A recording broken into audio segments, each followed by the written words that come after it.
നമുക്കിന്ന് വളരെ ഈസി ആയിട്ടും ഹെൽത്തി ആയിട്ടുള്ള ഒരു ബ്രേക്ക്ഫാസ്റ്റിന്റെ വീഡിയോ കണ്ടാലോ?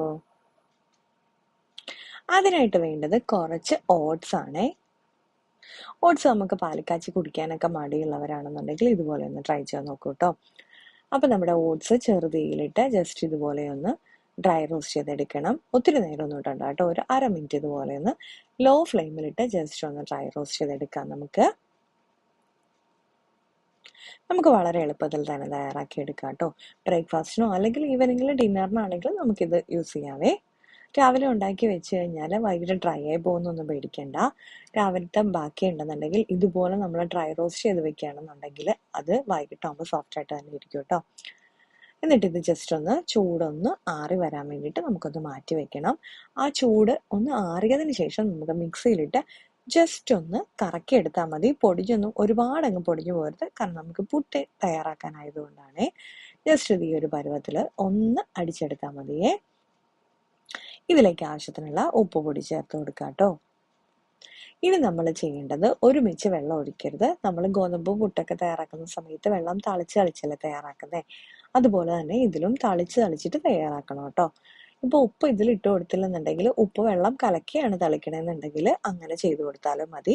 എന്നിട്ട് നമുക്ക് കുറേശ്ശെ ഇതുപോലെ ഒന്ന് വെള്ളം തളിച്ച് നമ്മുടെ പൊടി ഒന്ന് പുട്ടിട്ട് പരുവത്തിനാക്കി നനച്ചെടുക്കണം. ഇപ്പൊ നമ്മുടെ പുട്ടിന്റെ പൊടിയൊക്കെ ഞാൻ നല്ല കറക്റ്റ് പരുവത്തിന് നനച്ചെടുത്ത് വെച്ചിട്ടുണ്ടേ. ഇനി നമുക്ക് കുറ്റിയിൽ ഇതൊന്ന് നിറച്ചു കൊടുക്കാം. നമ്മൾ നനയ്ക്കുന്ന സമയത്ത് എങ്ങാനും കട്ട കെട്ടി വരികയാണെന്നുണ്ടെങ്കിൽ ജസ്റ്റ് ഒന്ന് മിക്സിയിലിട്ട് ഒന്നുകൂടെ ഒന്ന് കറക്കി എടുത്താൽ മതി. ടെൻഷൻ ഒന്നും അടിക്കണ്ട കേട്ടോ. ഇതിലേക്ക് കുറച്ച് ക്യാരറ്റ് ഒന്ന് നമുക്ക് ഇട്ട് കൊടുക്കാം. ആദ്യം തേങ്ങ ഇട്ട് കൊടുത്തിട്ടുണ്ട് കേട്ടോ, അതിനുശേഷമാണ് ക്യാരറ്റ് ഇട്ട് കൊടുത്തേക്കുന്നത്. ഇനി നമുക്ക് കുറേശ്ശെ നമ്മുടെ ഓട്സിന്റെ പുട്ട് നമ്മൾ നനച്ച് വെച്ചേക്കുന്ന പൊടി ഇതിലേക്ക് ഒന്ന് ചേർത്ത് കൊടുക്കാം. ഇടയ്ക്ക് തേങ്ങയൊക്കെ ഇടണമെന്നുണ്ടെങ്കിൽ ഇട്ട് കൊടുക്കാം, ഇടയ്ക്ക് ക്യാരറ്റ് ഇടണമെന്നുണ്ടെങ്കിൽ അത് ഇട്ട് കൊടുക്കാം കേട്ടോ.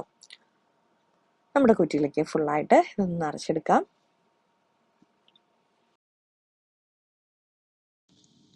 ഇപ്പൊ ഞാൻ മുകൾ ഭാഗത്തും കൂടെ കുറച്ച് ക്യാരറ്റ് ഒന്ന് ഇട്ട് കൊടുത്തിട്ടുണ്ട്. അതിന്റെ മുകളിൽ കുറച്ച് തേങ്ങയും കൂടെ ഒന്ന് ഇട്ട് കൊടുത്തിട്ടുണ്ട്. അതിനുശേഷം നമുക്ക് ഇതൊന്ന് ആവി കയറ്റിയെടുക്കാം കേട്ടോ. നമ്മുടെ ഗോതമ്പ് പുട്ടൊക്കെ വേവുന്ന ഒരു സമയം ഓട്സ് പുട്ട് തയ്യാറാക്കുന്ന സമയത്തും വേണം കേട്ടോ.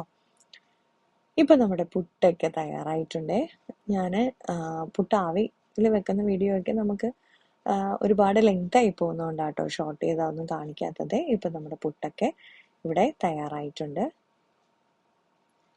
നമ്മുടെ ഹെൽത്തി ആയിട്ടുള്ള ഓട്സ് പുട്ട് നല്ല സൂപ്പറായിട്ട് തയ്യാറായി വന്നിട്ടുണ്ട്. അപ്പൊ എല്ലാവരും ഇതുപോലെ ഒന്ന് ട്രൈ ചെയ്ത് നോക്കണം കേട്ടോ. എല്ലാവർക്കും ഇന്നത്തെ വീഡിയോ ഇഷ്ടപ്പെട്ടിട്ടുണ്ടെന്ന് പ്രതീക്ഷിക്കുന്നു. ലൈക്ക് ചെയ്യാനും ഷെയർ ചെയ്യാനും കമന്റ് ചെയ്യാനും സബ്സ്ക്രൈബ് ചെയ്യാനും മറക്കല്ലേ. വീണ്ടും അടുത്ത വീഡിയോ ആയിട്ട് കാണാം.